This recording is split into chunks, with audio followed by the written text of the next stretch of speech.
True, nervous, very dreadfully nervous. I have been and am, but why will you say I'm mad?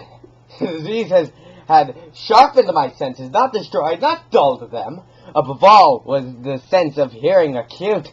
I heard things from the heaven and in the earth. I heard many things in hell. How then am I mad? Hearken!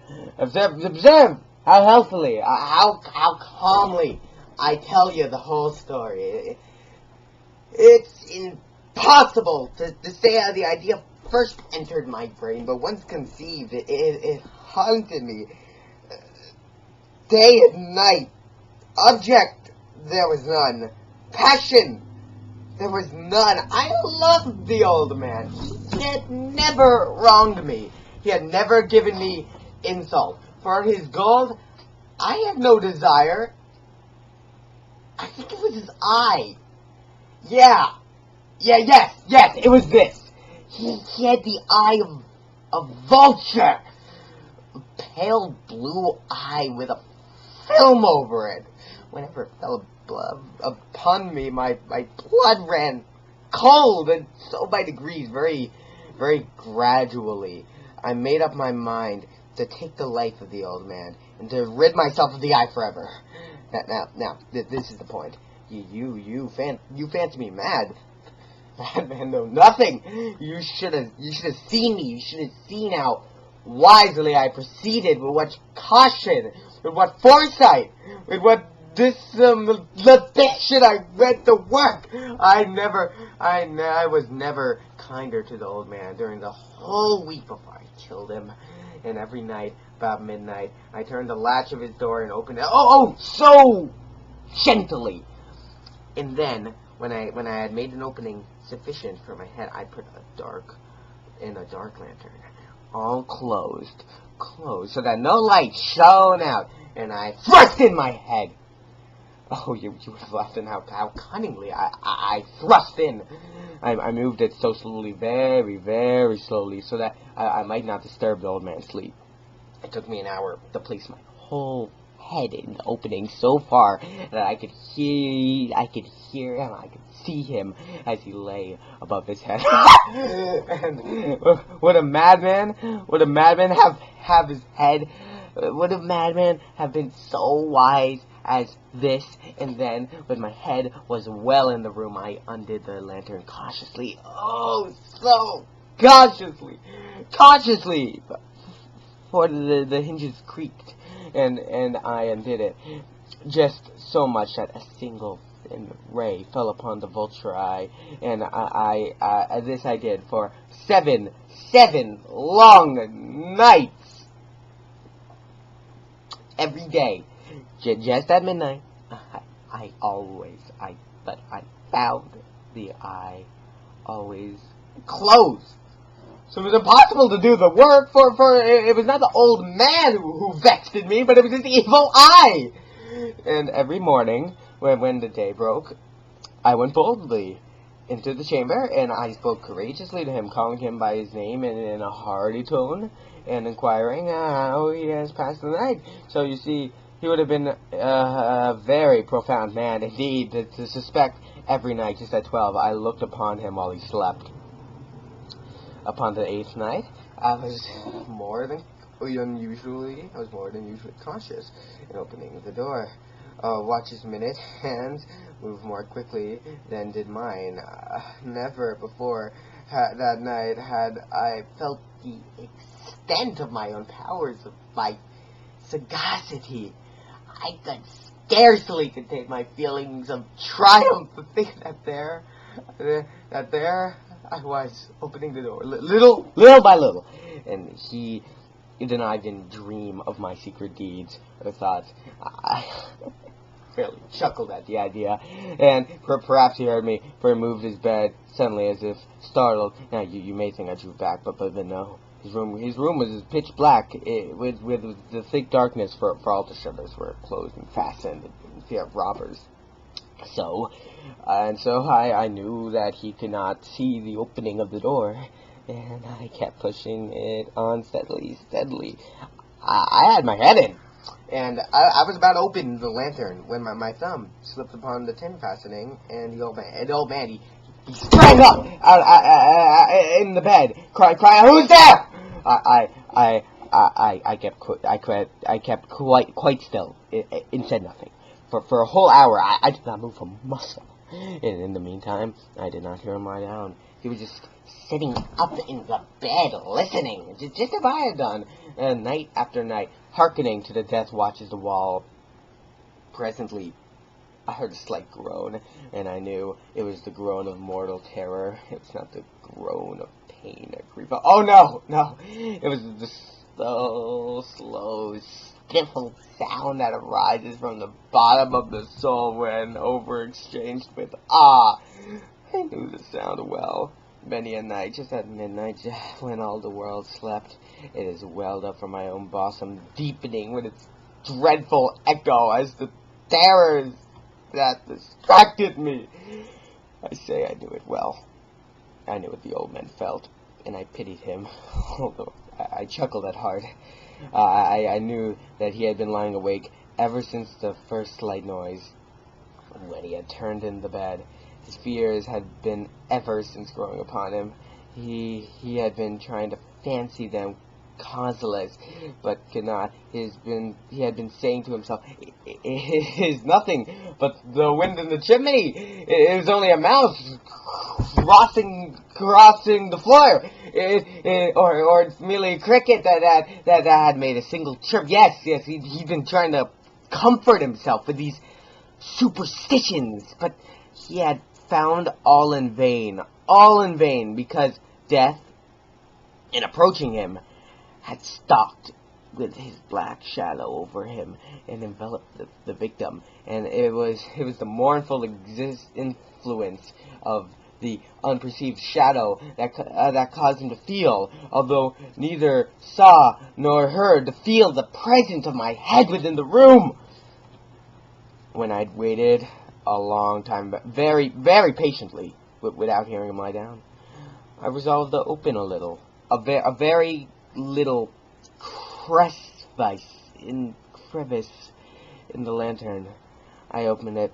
You cannot imagine how stealthily, until at length of a simple, dim ray, like the thread of the spider, shot from the crevice and fell upon the vulture eye.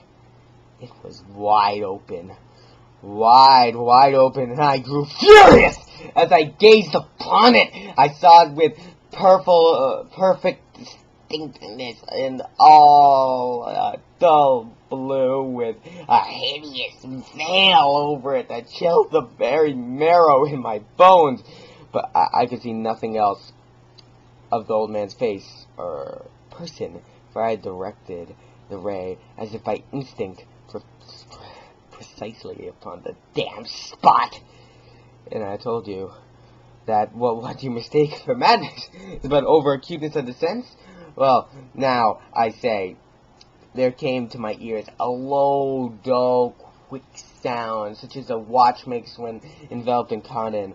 I knew the sound well too. It was the beating of the old man's heart. It increased my fury, as the beating of a drum stimulates the soldier into courage. But even then, I refrained and kept still. I scarcely breathed. I held the lantern, motionless.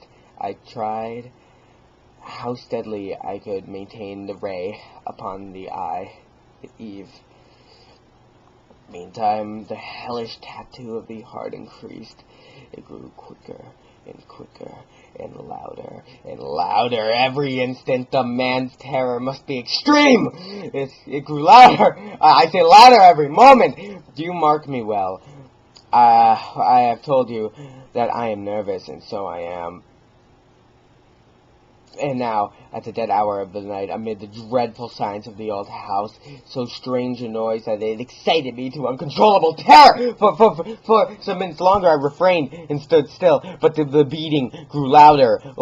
I thought the heart must burst, and now a new anxiety seized me. The sound would be heard by a neighbor. The old man's hour, his hour had come. With a loud yell, I threw open the lantern and leaped into the room. He shrieked at once, only once. In an instant, I dragged him to the floor, pulled the heavy bed over him. Then I smiled gaily to find the deed so far done.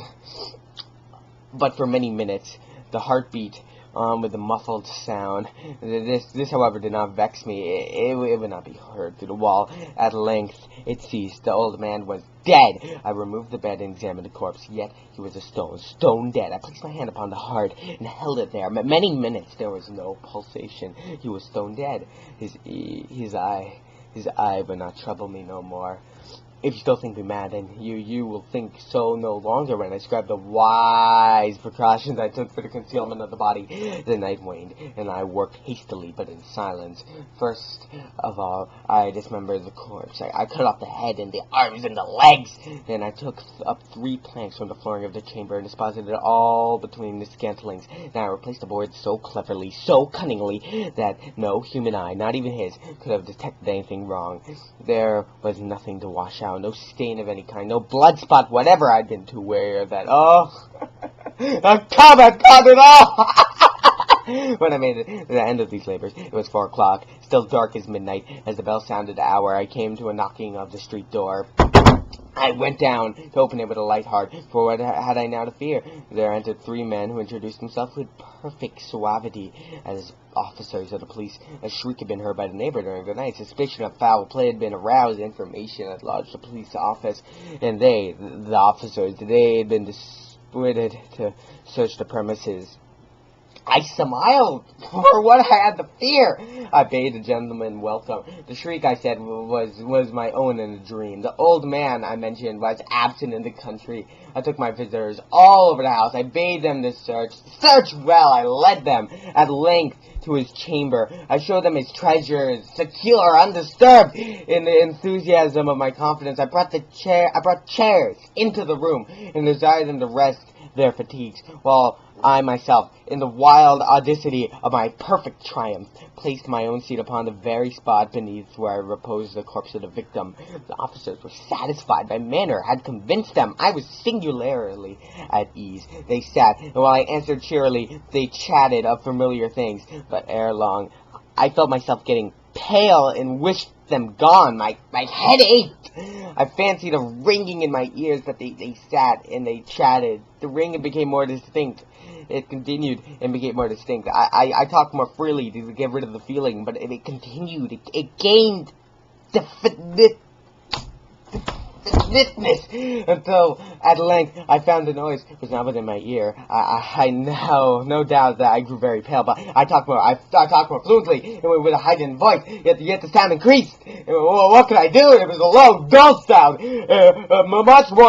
much a sound that a watch makes when enveloped and caught in. I gasped for breath. Yet the officers heard it not. I talked more quickly, more vehemently, but the noise steadily increased. I rose and argued about trifles in a high key with violent gesticulations, but the noise steadily increased. Why would they not be gone? I paced the floor and fro with a heavy stride, as if to excite the fury by the observations of the man, but the noise steadily increased. Oh God, what could I do? I foamed, I raved, I swore, I swung the chair upon which I had been sitting, and arose over all and continued, but the noise sitting and grated upon the boards, but the noise arose over all and continually increased. It grew louder, and it was still the men chatting pleasantly and smiled. Was it impossible that they heard not? Almighty God! No, they heard. They suspected, they knew. They were making a mockery of my horror. This I thought, this I think, but anything was better than this agony. Oh, anything was more tolerable than this derision. I could bear those hypocritical smiles no longer, and I felt I must scream or die. And now, again, hark, louder! Villains! I shrieked. Dissemble, Marnor! I admit the deed! Tear up the planks! Here! Here! It is the beating of his hideous heart!